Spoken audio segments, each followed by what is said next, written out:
welcome to episode 28 of the Carlson Cards podcast. I'm here today with my good friend, Mr. Benedikt from Singapore, originally from Germany. We'll call this the international series of the Carlson Cards podcast. The NFL has been doing it. It's about damn time an American podcast does it.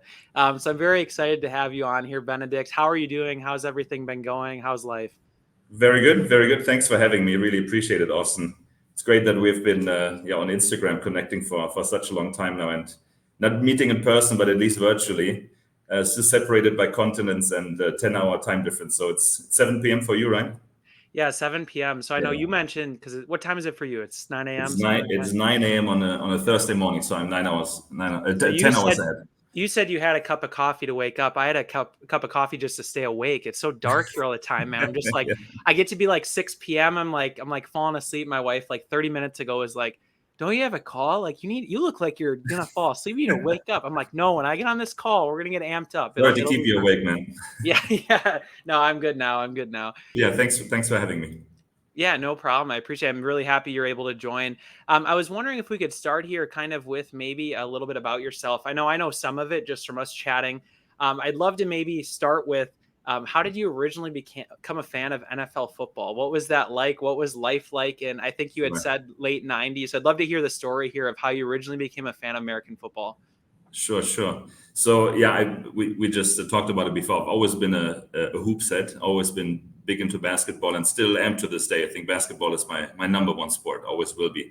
Grew up playing basketball in the early 90s, and then I went to the US as an exchange student from 1999 to 2000. And at that time, Michael Vick was playing for VTech.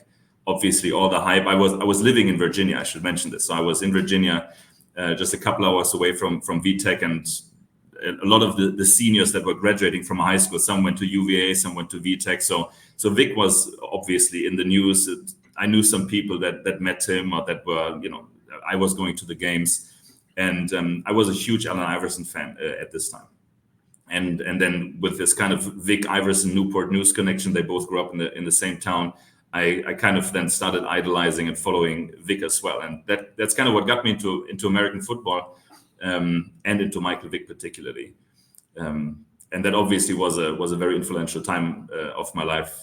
Being 15, 16 years old, loving sports. For me, as a German living in the US, with sports being everywhere, is very uncommon in Europe. So I soaked that up entirely and just got hooked and stayed hooked now for all these years after. That's amazing. And so, riddle me this one too. So it's again in 1999. Vic leaves college in 2001, correct? Gets drafted by the Eagles, or no, sorry, not the Eagles. Wow, the Falcons that year. So what happens after you go back to Germany? You were just an exchange student. I'm sure sounds like you enjoyed your experience. You get back there. What happens when you see him get to the NFL? Are you following it? Is that when you start to pick up cards? Like, where did cards kind of tie into this experience? No, not much. I mean, first of all, after returning from the US, I was in my then 16, 17 years old. Then high school ended, college came. Then cards were not really on my mind. Other things were obviously then taking over. No, cards started way earlier. I was collecting from 94 to 97 ish. So that was even before I went to the US. And collecting is difficult if you're not in the US. So I was buying like the cheapest upper deck collector's choice products at the local tobacco stores. That's where you would get it in Germany. There are no card stores in Germany. There are no shows, no nothing. I guess also, only 5% of all the products ever make it to Europe. So I was buying upper deck collector's choice, bit of Fleer, but the basic cards, all basketball. And I was just trying to complete sets. Obviously happy for the occasional Iverson and then Kobe, then 96, 97, but never really got bigger cards, and never went into grading or any. But obviously this was also not really around back then. But I was collecting back then basketball, and then really just after I guess many people came back into cards when COVID hit. Then the whole Vic football connection circulated back in. Okay, interesting. So are you living in Singapore at the time when COVID happens? Yeah. I've been living here for 8 years. I'm in Asia for 14 years, so I haven't really been to Europe I haven't been living in Europe for 14 years. And collecting is not easy here.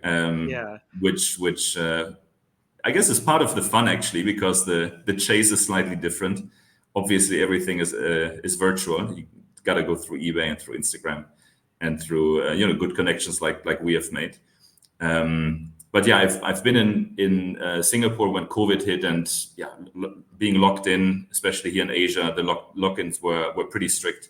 Really couldn't leave the house for months and months, and yeah, like many of us, I fell back into collecting in early 2020, and then haven't even started with VICK, to be honest with you. Just to look into my current focus of the collection, I just started collecting basketball again, and looking back at where I left it in 96, 97. And then, first of all, absolutely surprised what happened in the card industry since I was collecting the base upper decks and collector's choices, and seeing all the parallels, all the development of cards, and then being obviously super excited that I could finally afford things like a Kobe rookie or an Iverson rookie, refractor cards, and started dabbling into this. And went down the rabbit hole, I guess, like many of us, right? Just totally unstructured, totally unfocused, just starting to hoard and being greedy about what I wanted to try, what I wanted to see in person. As I said, like, you cannot just go to a card store here in Singapore and look at a parallel and you're like, that's for me. That's not for me. That's something I want to buy. You just kind of got to buy a card from eBay, have it sent to Singapore to just see it for the first time, and then decide whether or not you like it. So got back into basketball really then in COVID, and with that hugely diversified card collection, then I realized I gotta make some changes and focus it a little bit more. And so then you dove in on Vic, it sounds like, around, after kind of fiddling around in basketball some. When you dove in on Vic, I got to ask, so did you immediately think, like, you go back to those, I'm sure you went back to those memories. You're like, nostalgia of being back in the US, watching him, following his career a little bit. How did you even go about collecting him and becoming, I mean, again, I would view you now as a super collector, right? Like kind of a whale, if you call it, of a collector for a very, and obviously very nostalgic player for a lot of people. So how did you even go about doing that? Again, especially knowing you're internationally, was it a thought of, okay, I want to do this, I want every single card, or was it more of like, I'll just start with the rookies and then you kind of started seeing shiny stuff? Like, how did that? So what I guess I'm asking is, how did that progression go? Like, where did you start? Where Yes. did you go with Michael Vick? Yeah.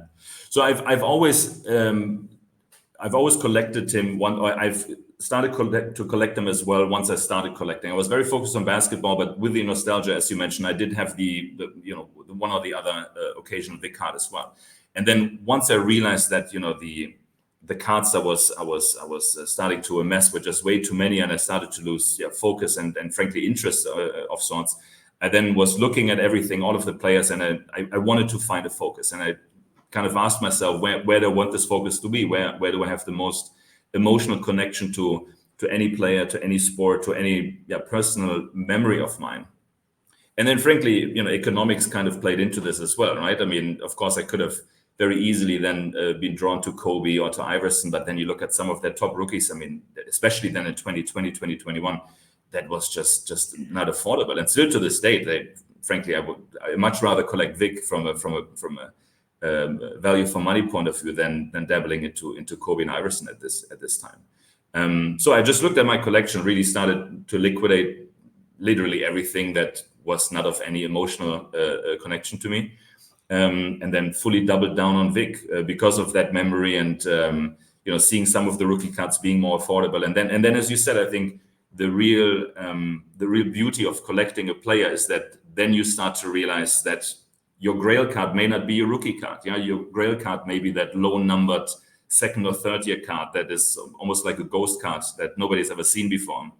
And now you all of a sudden you chase that, which you wouldn't do if you have such a hugely diversified collection, I guess. So just started to consolidate the card collection, and now I'm pretty exclusively focusing on Vic. I still have the occasional Kobe, couple of Brady's, but that's about it. Not more than 10% of my collection. So how did you research, even knowing like you, again, you mentioned, I'm sure we'll talk about this with some of the cards that you have given me photos of that I'm really excited to share and talk more about.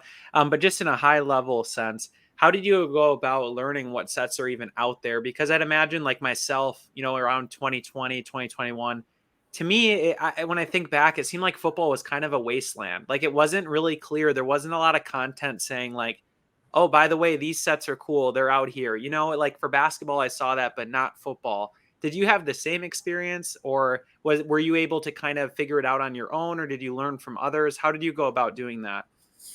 Yeah, I guess a mix of secondary and primary research. I did research quite a bit on just Googling and looking up, checklists and seeing what parallels are out there. Frankly, I think there's not really that one database that gives you a very good comprehensive overview, especially of what are cards that are worth chasing. It just I never felt like there was this one platform where I felt like I could really look up both the entire set as well as its scarcity. It's just really tedious to dig that up.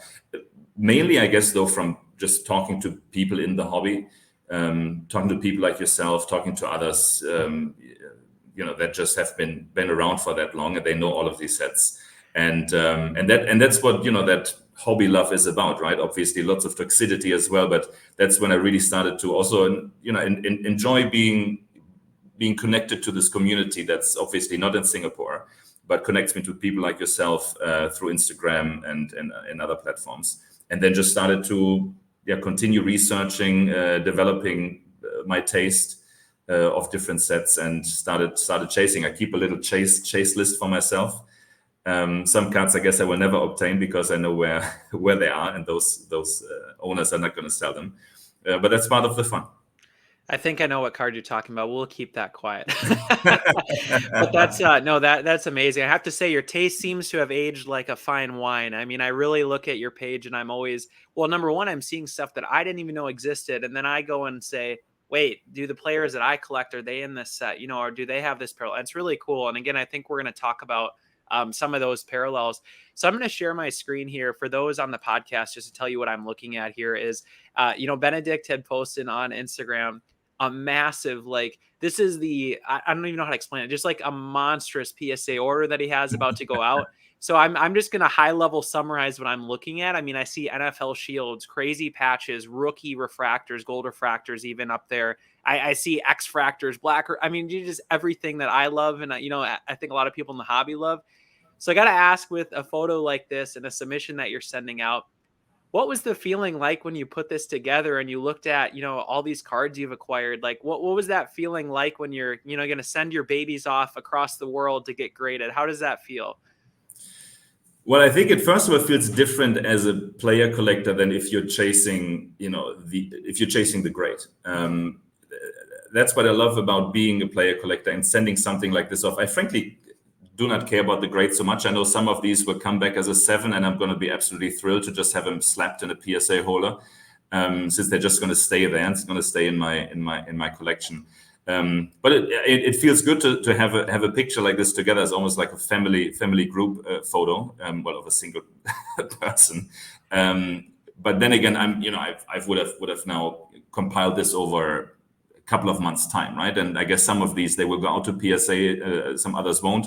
So I kind of keep a constant backlog of cards I have up for grading. These are now all the ones that I have in my little grading shoebox, and I suppose half of them will probably go out. And usually I take those better ones out and send them off, and then the rest goes back in the box. A couple of new ones will be added to it, and then I prepare for the other submission. But it feels good. I mean, as you said, it's like a super diverse overview of, I guess, just what's out there throughout the entirety of VICK's career, right? Starting with non-parallels in the top left, you see a couple of on-card auto cards, no refractor, nothing whatsoever, just kind of pure base tops cards with autos, and then you go down there, you see some black refractors, some gold ones, lower numbered ones, and each card sort of has a sentimental value to me.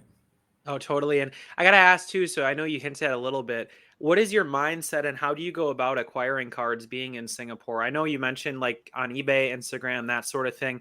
I guess what I'm kind of wondering about is the logistics behind this. Like, how do you send them to like a ship my cards type service and stow them away and then get a huge shipment? Like how do you approach this from your side? Yeah, ship my card for the win. Shout out to Brian Wells. I honestly, these guys, they cannot be thanked enough for people like myself that are not in the US. Not just from a financial, tax perspective, because they do make things obviously cheaper. But then again, the risk of sending it across. Some sellers, they don't even sell to you or send to you if you are in Singapore. That's number one. The other thing is you would typically look at another $15, $20 in shipment. You look at import duties then once it comes to Singapore. So, I mean, I saved thousands and thousands of dollars from this, and lots of headache, obviously. I wouldn't want to have a one-of-one shield card to be sent, from the US to Singapore with everything that can happen. So yeah, it's exclusively Ship My Cards. I've never, or no, let me rephrase it. Since I am with Ship My Cards, I think I started using them at 21, about a year after I went back in the hobby. And every single card goes there. They have a fantastic service. You can choose whether or not you want to have it sent to Oregon or to Arizona. They have two different addresses depending also on your card value. And yeah, it's been a great service. And everybody that I know as well here in this region, they all use Ship My Cards. I know we made a nice trade. I had a 2006 Finest Black X Fractor PSA 10 VICK that I hit, and my mind was blown. And then I posted it, and you're like, hey, I love this card. And then we ended up making a sweet deal. I think, you gave me a 2013 Select Gold Le'Veon Bell. And I have to say, from a US perspective, being able to ship it to like a Ship My Cards, like you've kind of already highlighted, so much better because I'm not worried about it getting lost. And then we have to probably figure out, well, who's, do I pay you? Do you pay me now that it's lost? And then the other side too is like, no offense to myself, but like, I don't think I could figure out the shipment to Singapore. I mean, I just feel like there's a lot of ways to screw it up. So yeah, that totally makes sense now that you say that. And to like summarize what they do, is it's a warehouse where you ship your cards. You have an account, kind of like a check out my cards or ComC, where it kind of stores them there, and then you can just take them out whenever. Okay, great. Yeah, it's exactly this. And they offer tons of other stuff. They have a little shop as well where you can buy just top loaders and one touches and stuff. It's super convenient to use, great service. I think it's in comparison to the value they give to you, it's very affordable and just works, like clockwork. As a again, someone who's international, one thing I kind of wonder, or this makes me think of, is we always talk about, or you probably see this too, of, oh, let's grow the hobby, blah blah blah blah blah. But then I see a company like this, and again, after we're talking sitting here, it's like I can totally see how a company like that provides a massive service for somebody, again, like yourself, internationally. And I wonder, I'm like kind of surprised, and maybe they're out there, but that we don't see more services kind of targeting the international audience. I think we see a lot of these US companies coming out with the same types of service that we're already seen by 3 other companies. And it's like, I don't know, to me, I'm surprised there's not more, targeted growth internationally through a company like this. Like, this just seems like an awesome innovation by them. It is, yeah. I'm frankly also surprised by the lack of competition. I guess competition comes more from existing players, obviously, like eBay or PSA, even to offer vault services. Ultimately, that could be a substitute. But yeah, truly, I think especially in the US, where this is not as much of an issue, I always feel like Ship My Cards is hugely underappreciated for the value they bring to the collection community outside of the US. And I guess the market it just isn't big enough for them to ultimately grow even faster. Although looking at the numbers that you occasionally see on Instagram when they post stuff, they have grown massively. So yeah, once again, shout out to these guys. Without them, it just wouldn't be possible. I could never buy it. Some of these cards that you see on the screen here, they are $20, $10 even, right? And I still want them, and I still have a emotional connection to them. They are just right up there with some of the more expensive cards. You would never send a card like this to Singapore, right? Because logistics and everything would just make this card twice the cost. Yeah. So for that, it's great. No, totally. Awesome. So I think now, if we could zoom in on, I know when you first sent me this photo, right away, my eyes were drawn to these 2002 Finest cards that we see in front of us. And I know, just again, for anyone listening, what I have shown is a top photo is 4 cards that are the same parallel that you can explain to us what they are. And then we have one card that's its own parallel that's even more, cool looking. Probably they're both very similar. And then photo below, we have a better angle that kind of shows you just the shine and the pop of this parallel and how good it looks. So can you tell me what these cards are here? And I guess throw in, how the heck did you find all of these? I mean, I can't believe it. Yeah, that's a good question, especially being so far away from the epicenter of card collection. So what we're seeing on the screen are the 2002 Topps Finest Extractor Hotbox parallels numbers out of 20, and yeah, they just, as you said, they just pop. I mean, this specific product is not a new refractor type. I mean, these have been around since '96. Bowman had them already. VICK actually has an earlier Bowman Chrome extractor parallel that has a very similar refractor effect. But these still, there's something to them. They just pop differently. Obviously, the entire set also has some absolute, GOAT Hall of Fame players. You own a couple of them, and they're just amazing. I mean, they're extremely low numbered, which, for instance, the VICK rookie card isn't. It's not numbered. There are rumors that it's just a print run of about 220, but these are numbered out of 20, and the scarcity and this being VICK's second year just makes it a very attractive product. And I'm happy that one of these, I'm not sure which one, is jersey numbered 7 out of 20, so that makes it all that much sweeter. It's so amazing. And I gotta ask, so I know you had kind of mentioned at the beginning some of the time as you learn the shiny kind of market and what's out there for players. You had mentioned kind of a second year card sometimes being to you more desirable than a first year card. Like if you had to pick, you could only have one. Would you take this over that 2001 Bowman Chrome X-Fractor rookie? Do you think you prefer these? Just out of curiosity. Yeah, I do.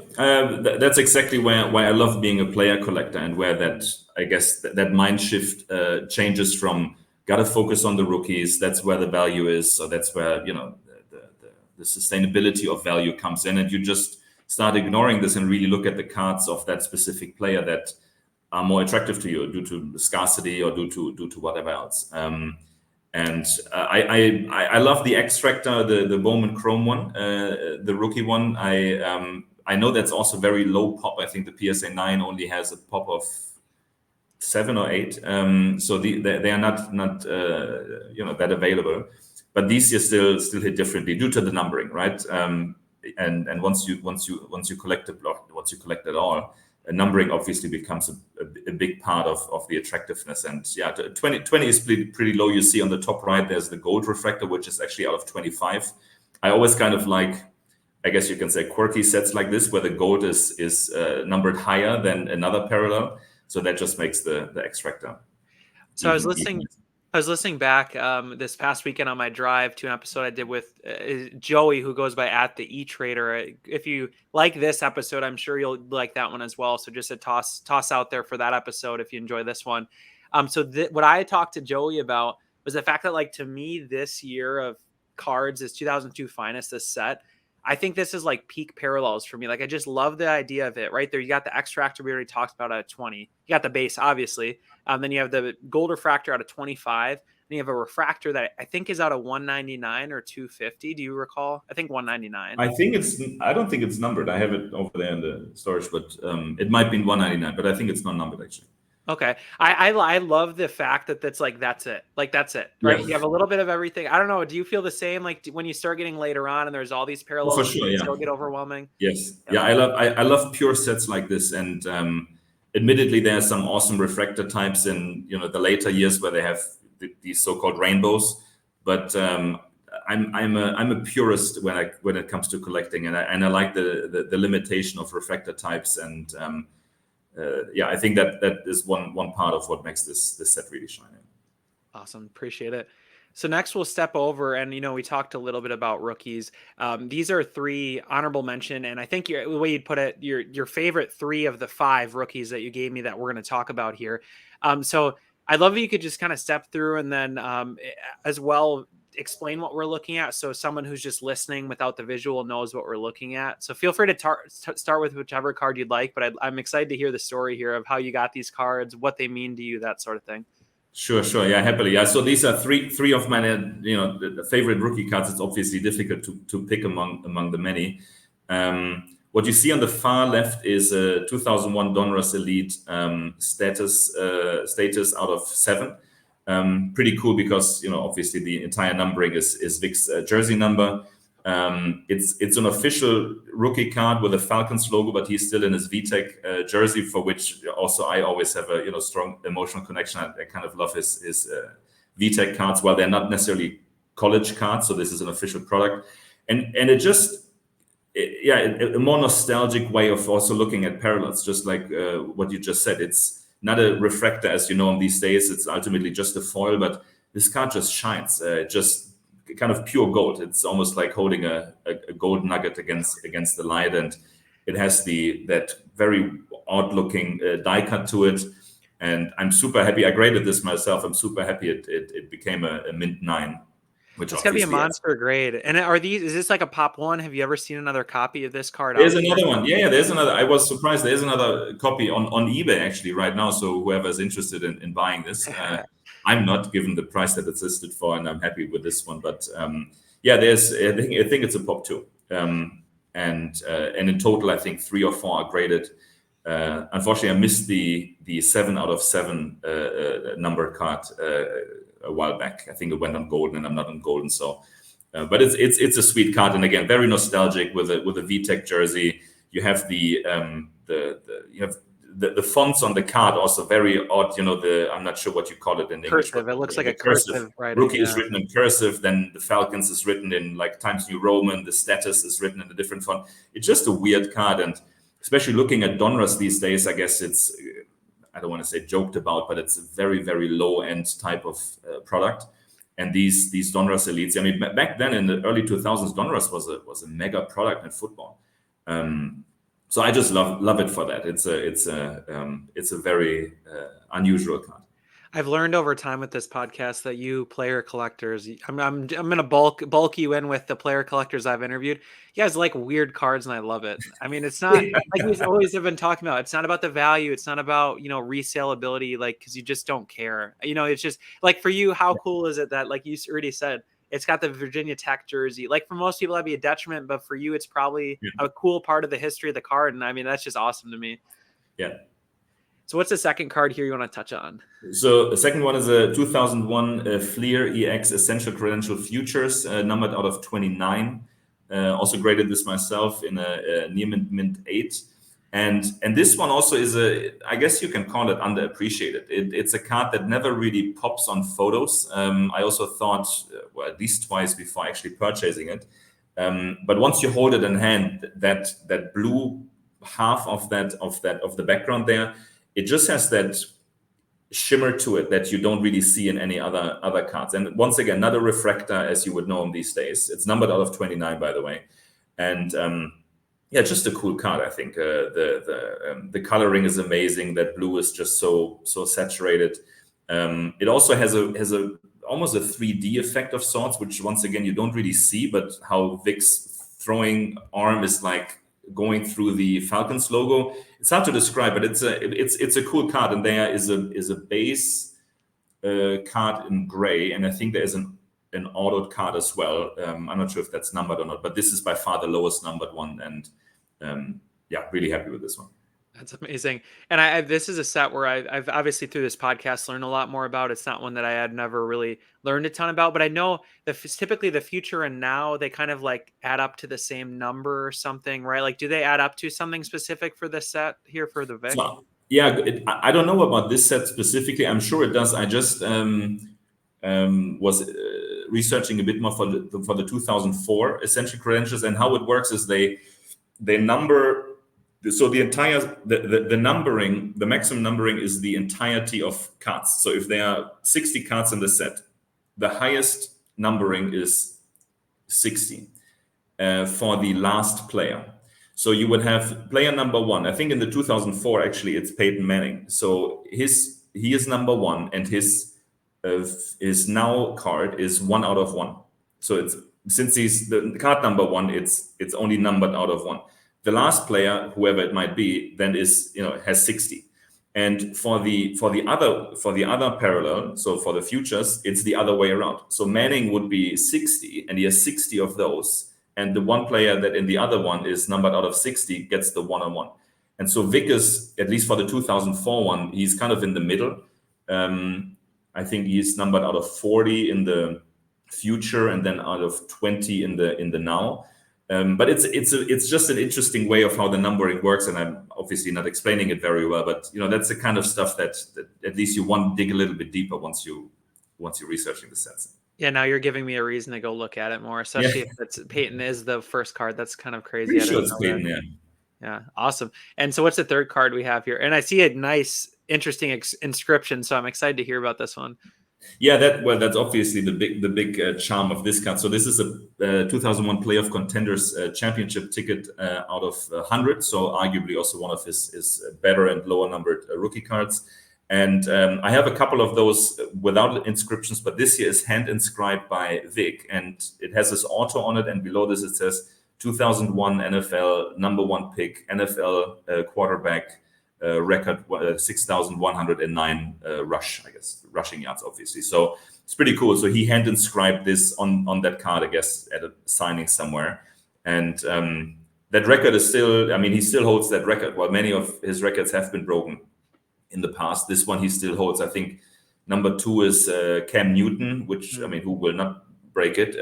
Lamar is the only active player that's on number 4, I think, with probably still 1,000 rushing yards to go. So let's see how that plays out. I also don't really care, but it's just cool to know, rare rookie card.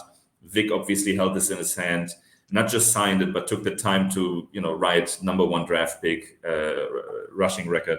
It's just pretty cool. And I always love inscriptions on cards that just give that little extra to the autograph. And frankly, no offense to Mike Vick in case he's watching it, but he just doesn't have the prettiest signature. And so I just love the fact that this adds a little extra. Oh, awesome. Really appreciate the story here. I like how you mentioned too the hand inscribed, because to me, it's interesting to think about. I've never thought of it this way, but a typical set, I would imagine they're getting 100 cards. Say this was 100, he was autoing all of them originally with the set. I'm sure he just scribble down, next card. But this is kind of cool because obviously, like you mentioned, you definitely know he took the time to write on it. A little more unique. That's pretty cool. Yes. Awesome. So then 4 and 5 cards here are they're still rookies, but they're 2 that I couldn't fit on the first slide. So that's why they're on this slide here. What are we looking at in front of us here? No, I think it's actually nice that you separate it, because I always think of, I do believe every player has that one rookie card.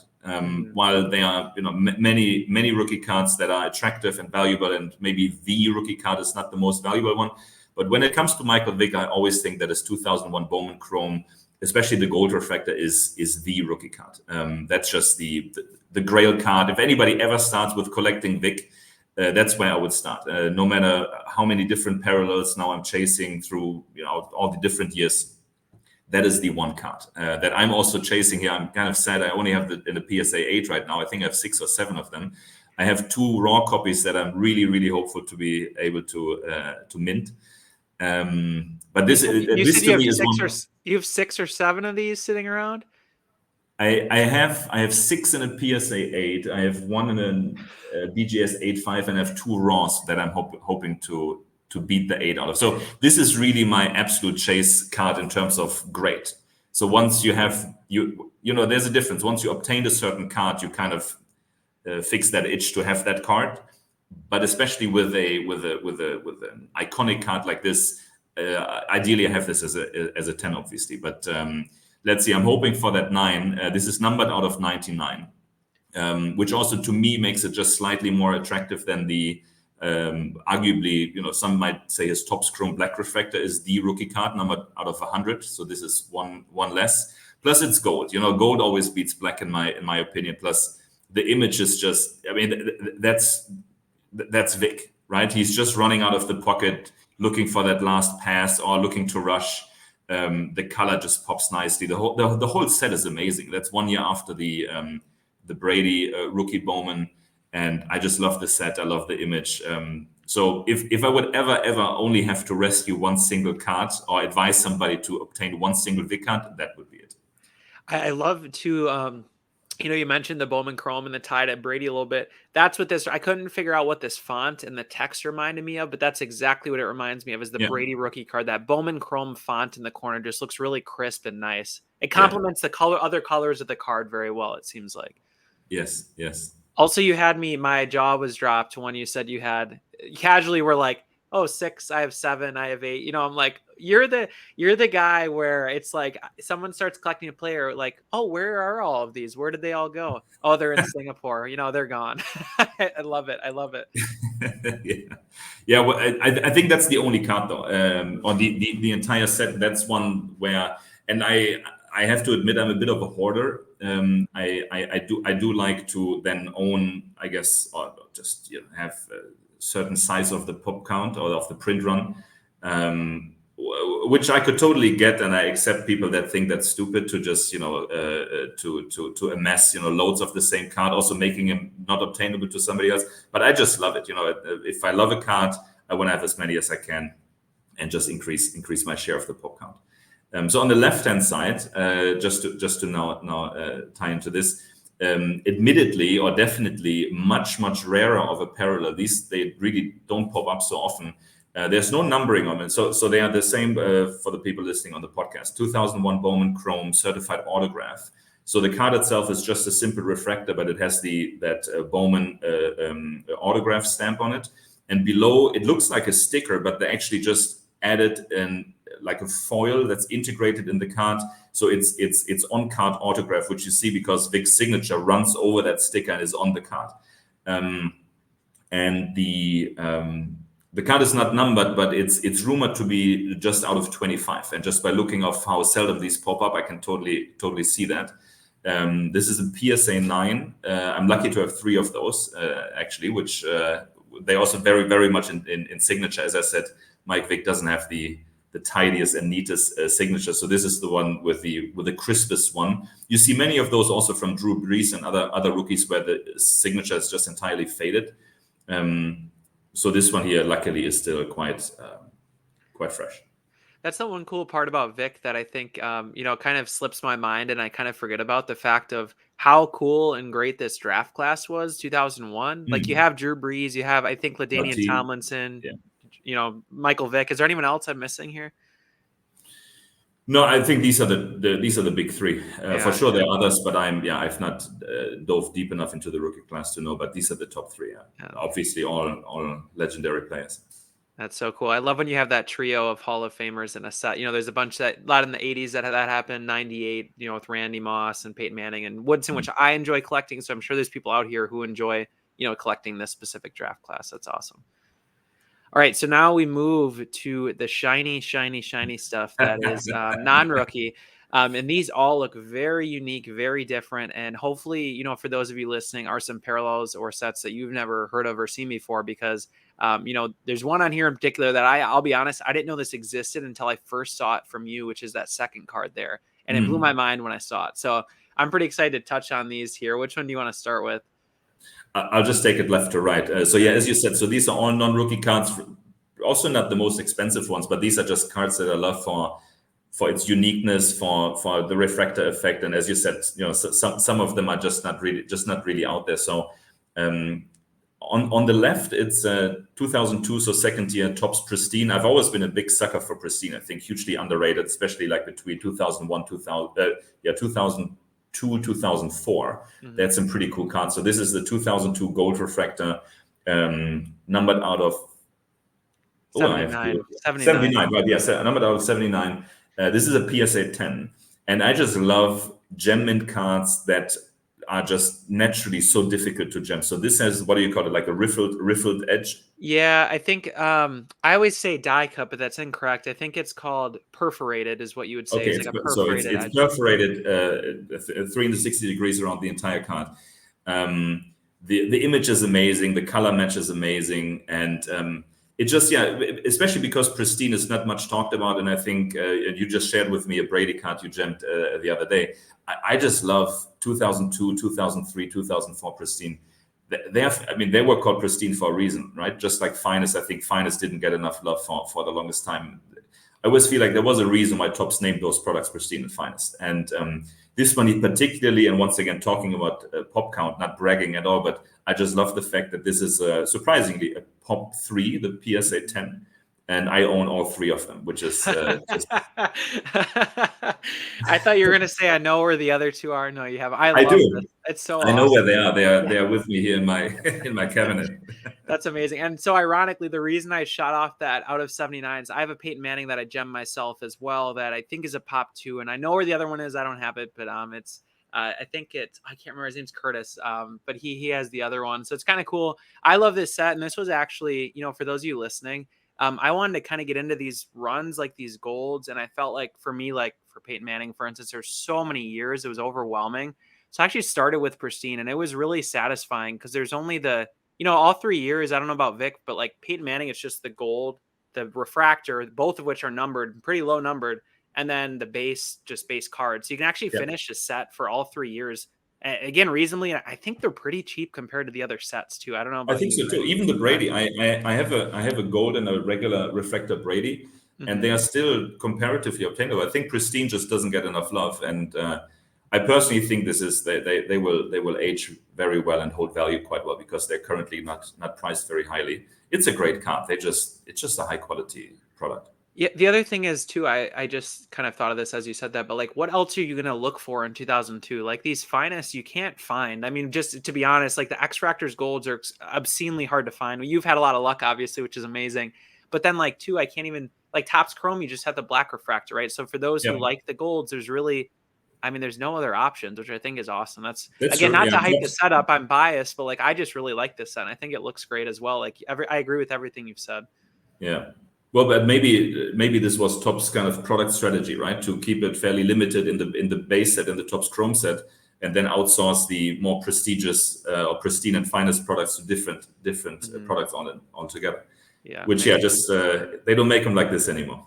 No, yeah, they don't make them like they used to. Whatever people say, that's cool. Yes. So so I got to say this. The second card here is one like I just mentioned. I actually 2 weeks ago it was 2 weeks ago now. Someone came on and had the LaDainian Tomlinson of this card. And what's interesting is you were the first person I ever saw this card of. I didn't know it existed. So I'd love if you could kind of touch on this card and explain where you found it. How did you even find out it existed? That kind of thing. I'd love to hear some info here. So first of all, this is a 2004 finest refractor extractor, whatever that means. Once again, with the perforated edges. The 2004 finest product also is an interesting one. It also doesn't get much love. It has to my knowledge, 3 parallels only. One is a refractor, or 4 refractor, gold refractor, X refractor, and this refractor extractor, which has the perforated edges. And frankly, all 4 cards look virtually the same. The extractor effect also is not that prominent that it would differentiate it all that much. So the cards all look very, very similar, but they're very differently numbered. And what I love about this card here, once again, hard to grade because of the perforated edges, this is numbered out of 5. So an insanely low numbered parallel, which I don't know where I found this one. I bought one off eBay, another one from an Instagram friend, and I have one in the PSA 6, one in PSA 7. They're hard to grade, but I just love the fact that they are numbered out of 5 and look so similar to those that are not numbered and out of 150, with the edges just being the only differentiator. So very, very subtle. But once again, if you collect a player, that's exactly these are the small nuances that are meaningful to you and maybe not to somebody else. So did I hear that right? You have 3 of these? 2. No, I have 2. Oh, man. Okay, that's insane. Again, just insane. Anyone would be lucky to have one, and with skill, I'm sure it takes skill to find these. You have 2, which is incredible. That's so awesome. Awesome. So the third card here, what are we looking at? So the third card, probably the highest numbered card on that list, but I just absolutely love it for so many different reasons. This is a 2011 Topps Chrome Crystal Atomic Refractor. So I love it this is a PSA 10. I love it first of all because this is VICK's comeback here. I love it because of whoever the Giants player is who's laying on the back where Vick is just rushing past him. This is from that comeback game. There's an expression for that game. What do you call this? It's like I forgot about it. There's a name for that game because the Eagles they the miracle at the Meadowland or something like that. Yeah, Meadowland. Thank you. Yeah, that's my football knowledge is better than I thought. I remember this, but so because this is early on in the year, right? And who was I can't remember who the quarterback was. I want to say Kevin Cobb. That could be wrong, but he got hurt. Whoever the starter was, right? And then Vic came in and had a crazy comeback. Exactly. So that card is from that game. Oh, And wow. I think that's that game that really, manifested Vic back into the league, I guess also kind of rejuvenated him, and then helped him to continue on a fairly successful run with the Eagles. So that card is from that game. So really, kind of Vic's rookie Eagle card, if you want to call it this. And this is numbered out of 139, so fairly high. But that refractor effect, out of all refractors I've seen in my entire life, this one is at least top 3. To me, this is kind of the equivalent of the 2002 finest. And funny enough, because this is now Vic with the Eagles, the other one was Vic with the Falcons. Two very, very prominent, shiny refractor effects, so different. Although this isn't the OG cracked ice, I think, the earlier Bowman's Best in 98, 99, they already had a similar effect. But this wasn't really on a chrome card, right? This was more foil technology. But this one here, especially compared to the Panini cracked ice ones, there's just no comparison. These here, they just pop so differently. And I love the card. I just have to put it up there. It's probably not even more than a $100 card, I guess, but I just love it. That's the part I love about football cards. When I mentioned it being kind of the wild, wild west, like there's like all these parallels and sets like this, for instance, that are just so affordable. And it's always crazy to me when you see what these modern quarterbacks sell for. When you have a Michael Vick that looks this amazing and it's a PSA 10, it's probably like not even $100. Like it just goes to show you, if people have nostalgic players that they like, I think you'd be surprised what you can find and you'll learn about and that sort of thing. That's amazing. Absolutely. I think the Brady goes for 3K in a PSA 9 or something like this, right? So as you said, I much rather take the competition is too high for the other players. Certainly. Yeah. I mean, no, you got that right. That's for sure. I got to ask too. So you mentioned, Eagles jersey here.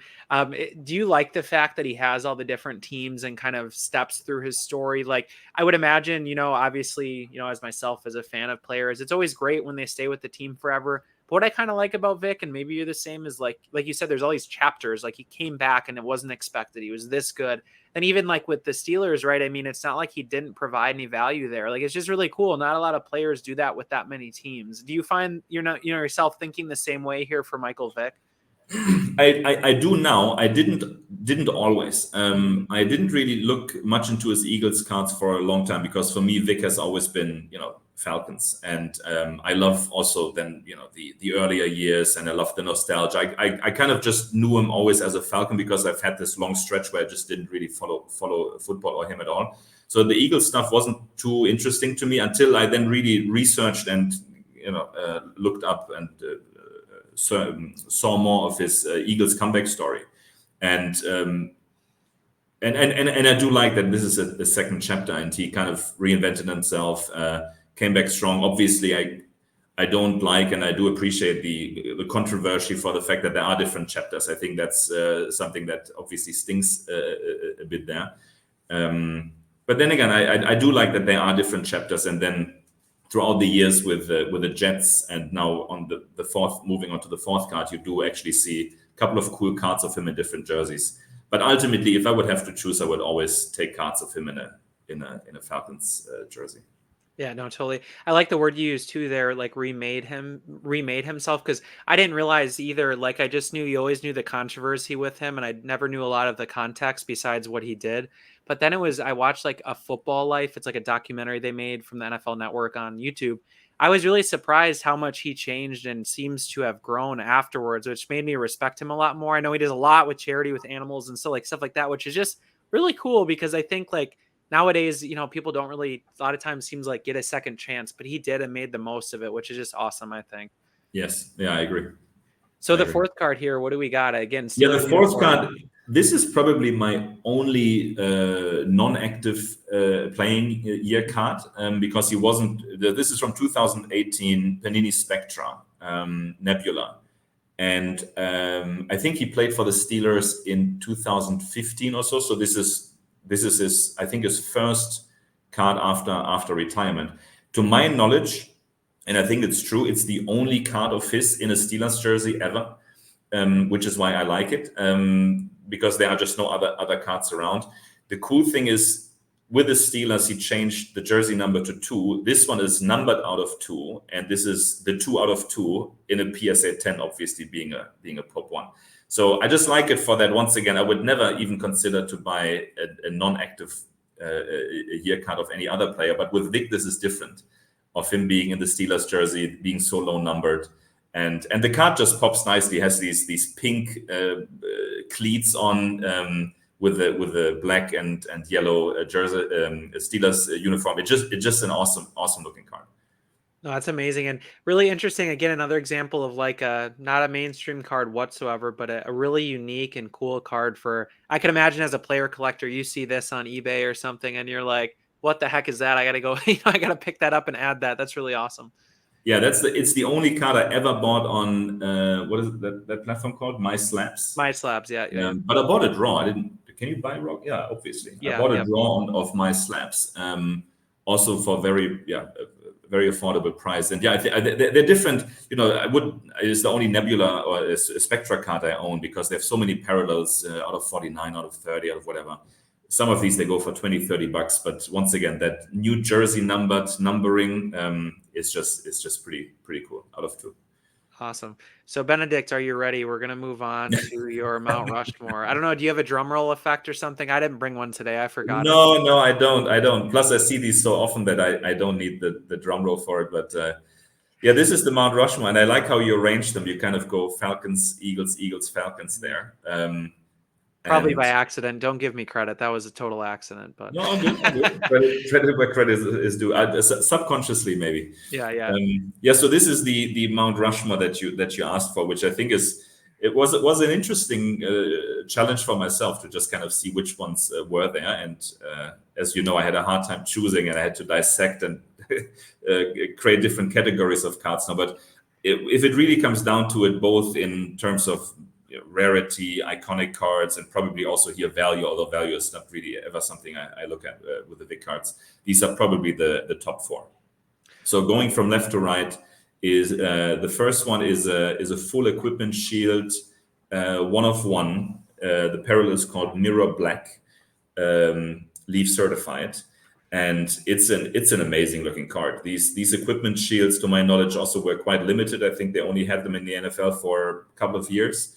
And you sometimes see those in cards, but they're kind of cut off by the window of the patch, and you don't often see the full equipment NFL shield in a card. And I love the way the card is arranged. It actually has a super nice refractor, a foil effect to it, and the card really shines. It's the only raw card here in all of my listings.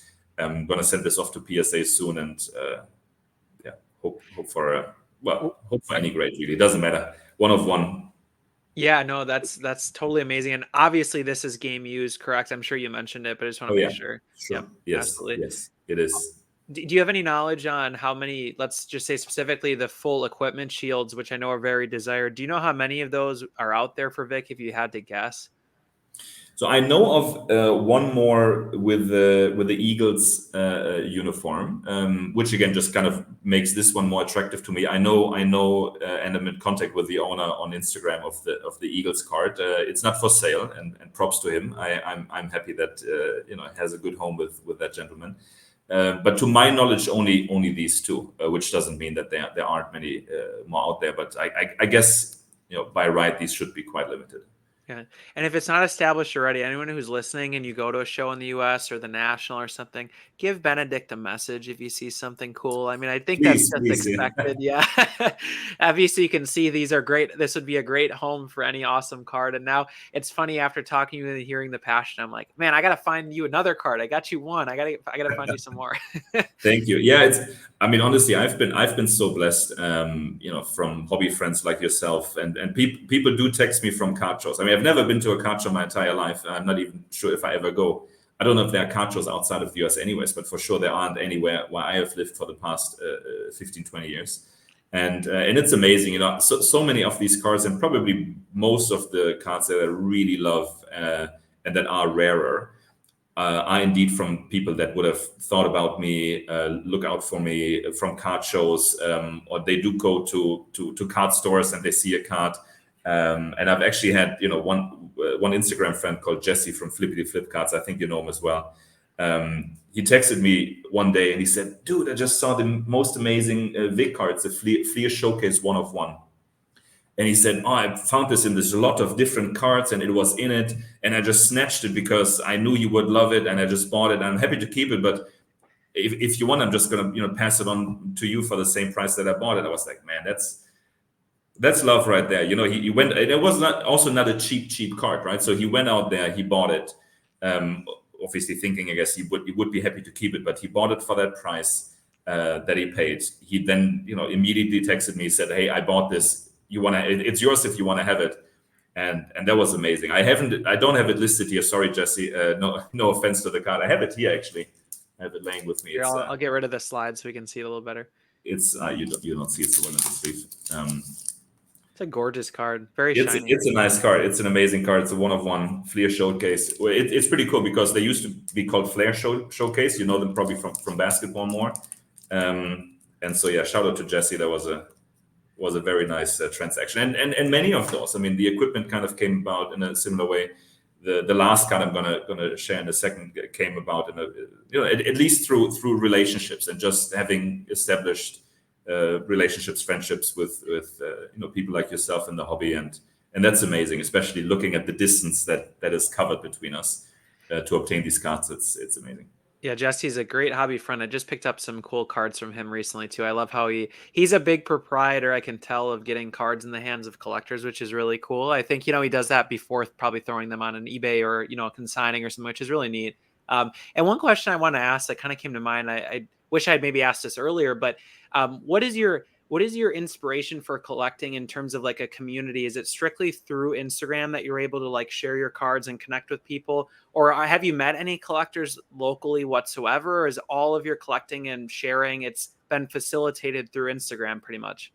Yeah, it has. I mean, you are actually the first person I meet, at least virtually. And no, the rest is just Instagram. And, big disclaimer, I'm not a social media guy at all. My private Instagram has one single post from 15 years ago, post of me and my wife when we were still dating. And I have like 23 followers and I follow 10 people.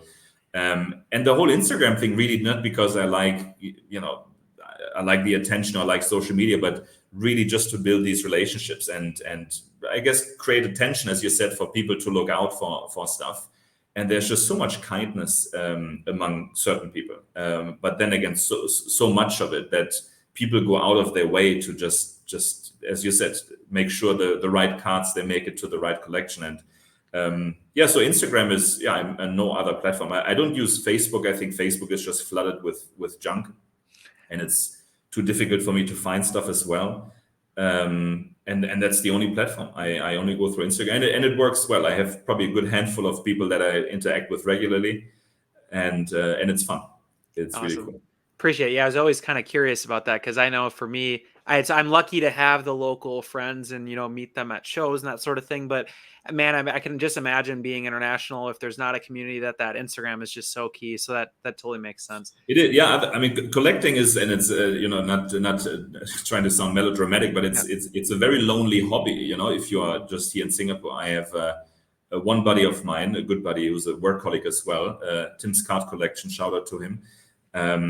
He's the only other guy that I know in Singapore that collects, and we just kind of started collecting again together.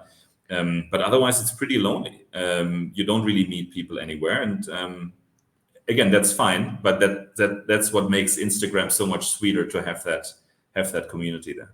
Oh, definitely makes sense. So, what's the second card we have here? How many copies do you have, and how do I get one of them? Sorry, only one, and obviously not for sale. I know it's a set that you love a lot, and you do collect. If I would have a second, I would definitely make sure that we find a good solution for it. So this is, as you know, 2013 first year select gold prism numbered out of 10, and just an iconic product.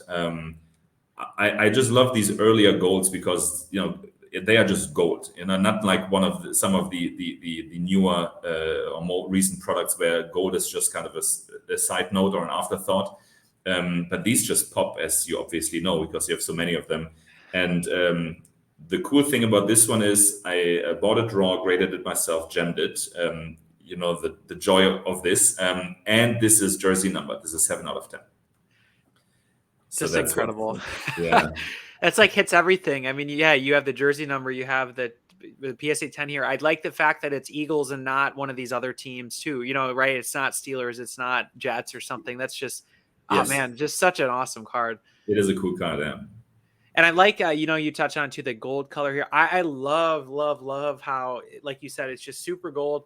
And I don't know what it is about this like 13, 14, and no offense to like 2012 Prism that we're going to talk about in a second, but the gold here is just so like, I don't know, the color they use, something about it. The scans just make them look beautiful. I have to say, they just make them look beautiful.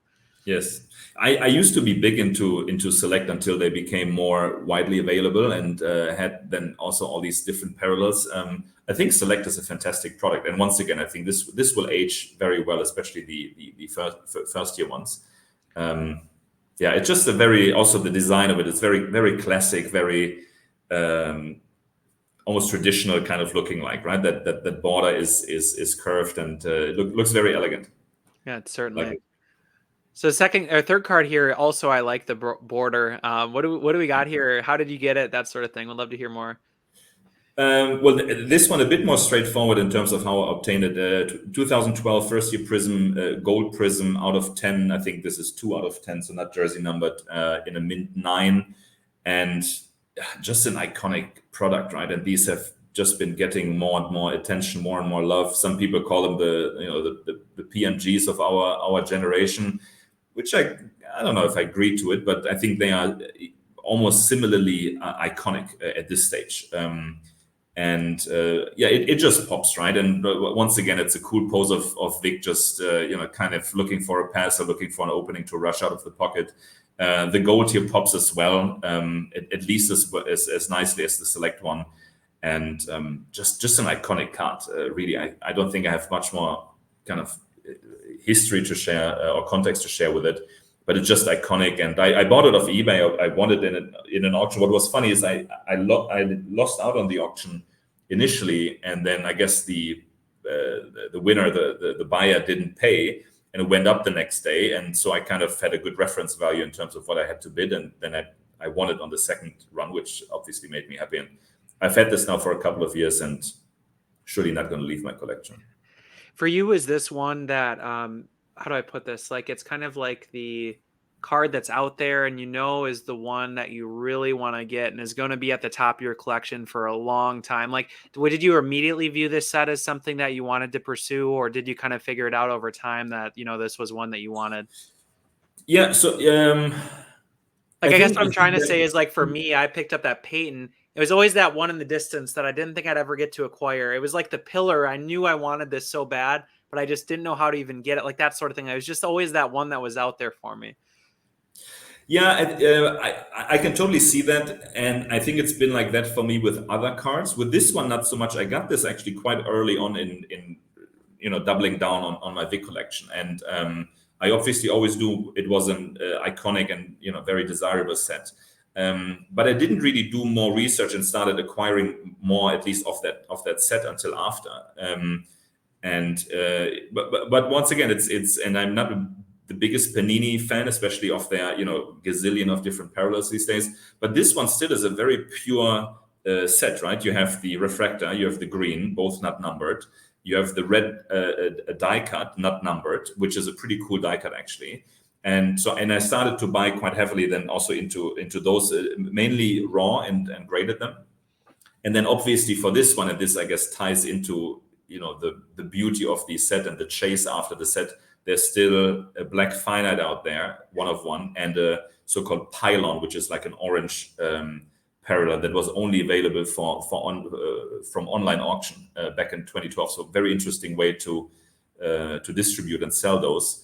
The black finite, I know where it is. Shout out to my man Spinotron, who very kindly offered it to me for sale, but unfortunately not at a price that was yeah, anything that I could churn out right now. But at least I know where it is. Obviously, with a huge passionate collector, so I also I guess I can feel sure that he's not just going to toss it out there. And if he's ever serious about moving it or lowering the price, hopefully he will hook me up. So this is definitely one major chase card for me. Hey, and that one you don't have to use Ship My Cards for, right? I think he's from Singapore, isn't he? No, I think he's from China Oh, originally. okay. He's living in Germany, funny enough. So I guess I have a Oh, so okay. funny parallel to my life. So he's living in Germany, in Berlin, and but he's also therefore he's a very heavy Ship My Cards user. So and I believe his finance is with Ship My Cards. It's in his Ship My Cards vault. So transferring is easy. Yes, Spino, if you're listening, we don't need to make this so difficult. Just You got to shoot your shot publicly. That's funny. That's awesome. I, I hope it I works. ask him every once in a while, probably every other month or so. I mean, we text occasionally, but I just always remind him that I'm still interested. And I mean, it's a huge card, and then if I know from him, he does see this also as a PMG ish set in terms of being iconic, and also in 10, 20, 30 years, I think being regarded as something that was definitely a game changer for the industry. And the black finance one of one. I mean, frankly, for any player, yeah, these cards they warrant a huge premium, and yeah, Vic still gets enough hobby love for him to price this at a premium. Yeah, definitely. I suppose part of the logic too is go find another one. Oh wait, that's the only one. Yeah. Awesome. So I appreciate the insight there. That's really, really interesting to hear your thought process on that. I hope it works out at some point, or vice versa, right? If at least we can appreciate it from afar and you know where it is. So Yeah. what's the fourth card here? We have the Mount Rushmore, fourth and final card. So the fourth card here is, yeah, I would say arguably VIC's biggest rookie, biggest RPA card. It's a 2001 SP Authentic signed patch, and very funny product. So first of all, what I was told actually from somebody at PSA, Ryan, he shared with me that this was the first set that included rookie patches.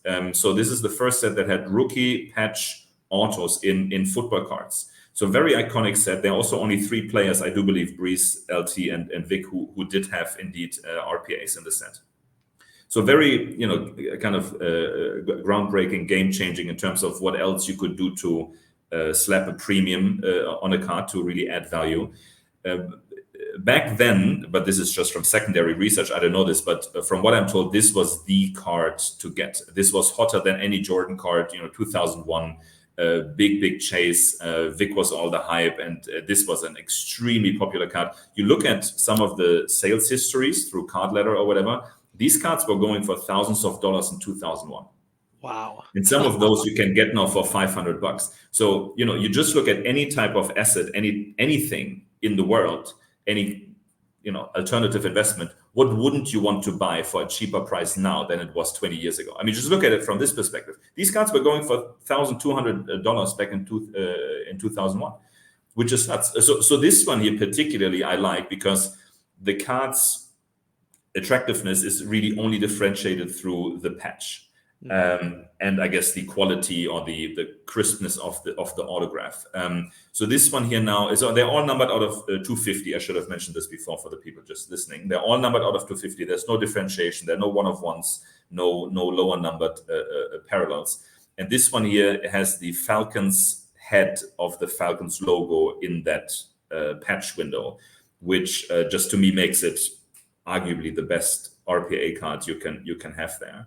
And yeah, that's why I love the card. It's just it's a weird product in a way that it's so high numbered and then has the Falcons logo in the same 250 numbering as it would have a like a white napkin patch. That's what I was going to ask. So when they have something like, I don't know how cards are made, but if there's numbering at a 250 here, are all of these patches coming off of a single jersey or two? Like, do you have any knowledge on that? Because I know the variation is high, right? They have to use every part of the jersey is probably used, right? So I assume, or I do know, but I think it's written on the card as well. It's an event worn patch. It's from the rookie shoot. It might even be that shoot that you see on the card. I guess I think there are a lot of SP and a lot of also upper deck cards that are quite obviously from one specific shoot. I would assume they probably take, the 250 patches from that one jersey, although I'm sure that he would have won many on that day. But I don't know what the process is behind it. I do know there are some cards that just have a plain white patch, which is ultimately, I always think, more attractive actually than not, because if you look at his jersey, it's obviously a black jersey. It's from the 7, right? So you have a patch that's entirely from the jersey number, which is pretty cool when you think about it. It's just the issue that in that one small, patch window, you only see it like it's, a regular napkin patch of the jersey, but it's actually the jersey number. That's awesome. I appreciate it too. I never realized I've seen the specific card in this set before, but it didn't occur to me that this was the first rookies. But it kind of makes sense, right? Because it starts out in basketball. I think the game used jerseys, right? And it was only legends at first. So I'd imagine they probably hadn't really thought to put in the rookies for a few years. I would imagine that's probably what happened here, right?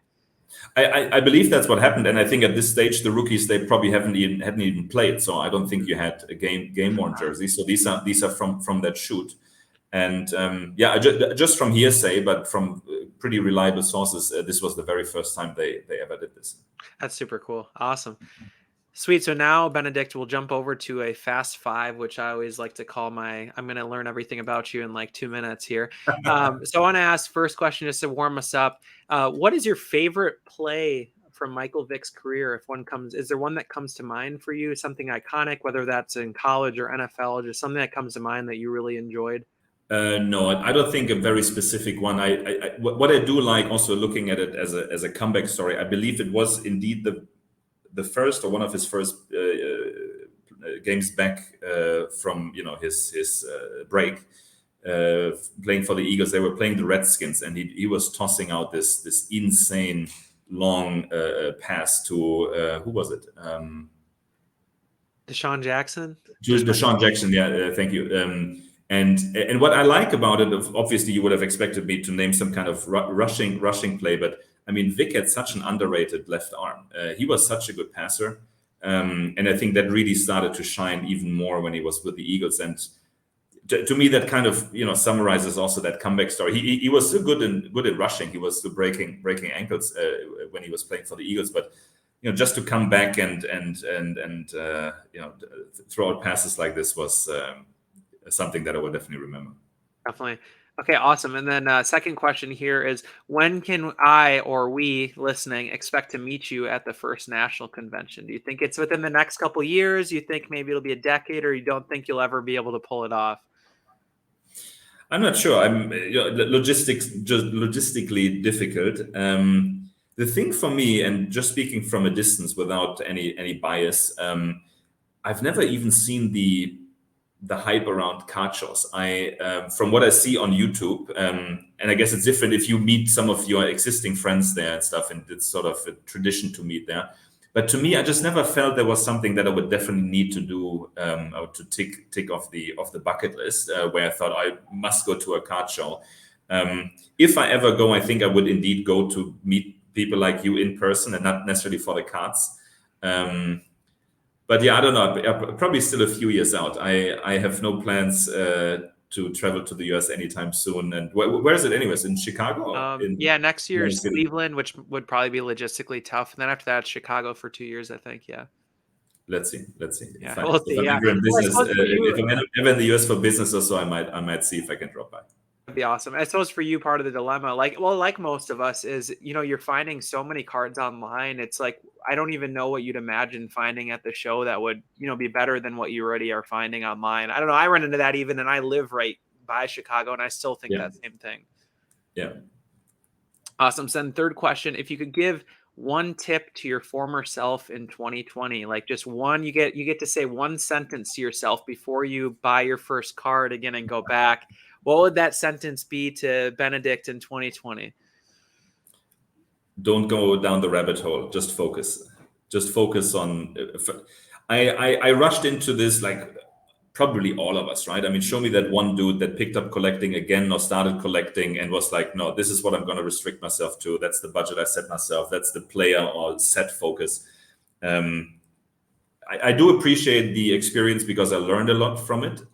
Also learned a lot about cards, but also obviously learned what I shouldn't have done. So if anybody ever starts now, I would say first research, kind of tolerate that itch in your fingers to just go out there and buy stuff.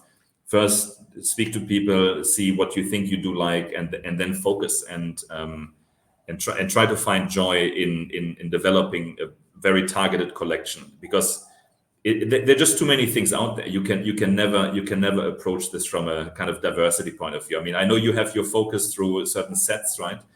Partially through certain players. I think that's great, and that's what kind of gives you the guardrails.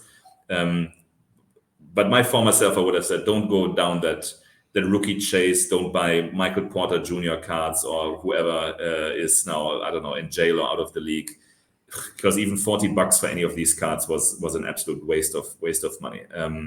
So focus. That's a good one. I appreciate that. And then fourth question here: if you could only collect 1 year of cards, one specific year, you can have all the parallels, all the sets in that 1 year. What year would you collect and why?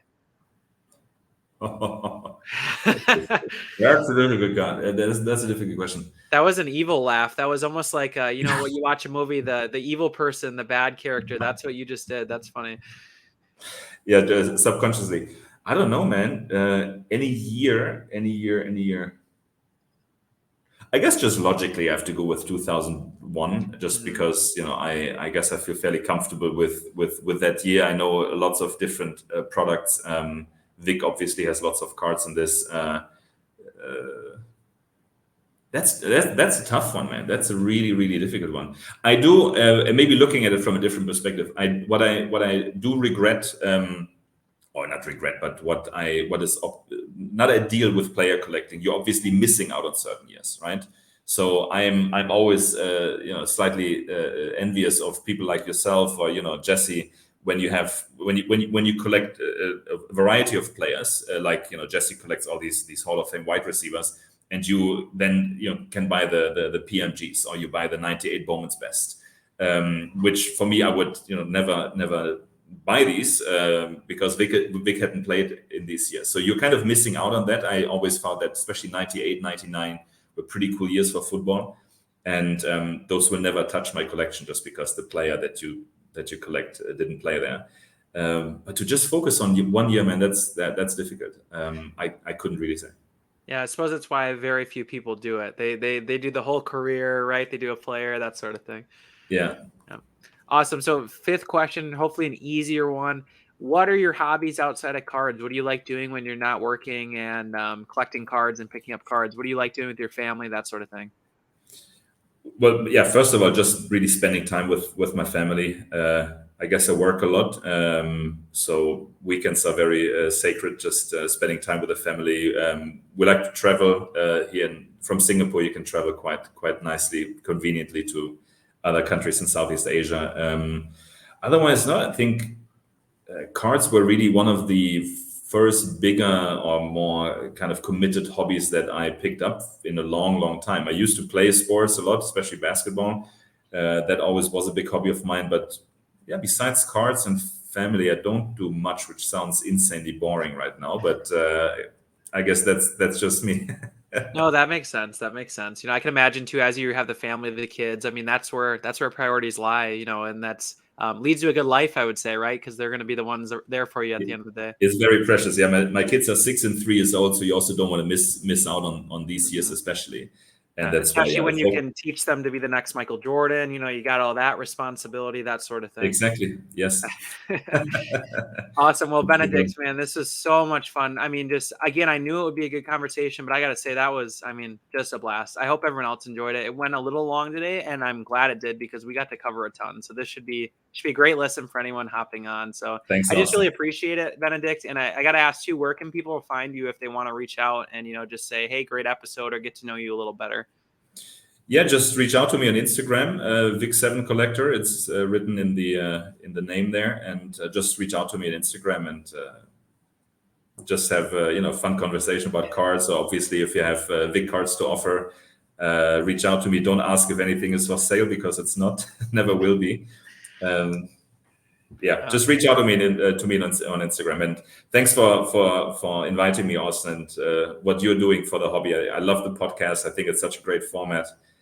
Somebody should interview you for sure for a podcast. I mean, maybe we can swap roles one day. I might not be the best interviewer due to might not being a native speaker, but somebody should interview you. The format is amazing, and thanks for doing this. I hope you have lots of success with it. I appreciate it, man. I think there's more to learn from you guys, but maybe in a few years will catch me doing this on the flip side. We'll see. Appreciate it so much, man. Have a good one. All right, buddy. Take care.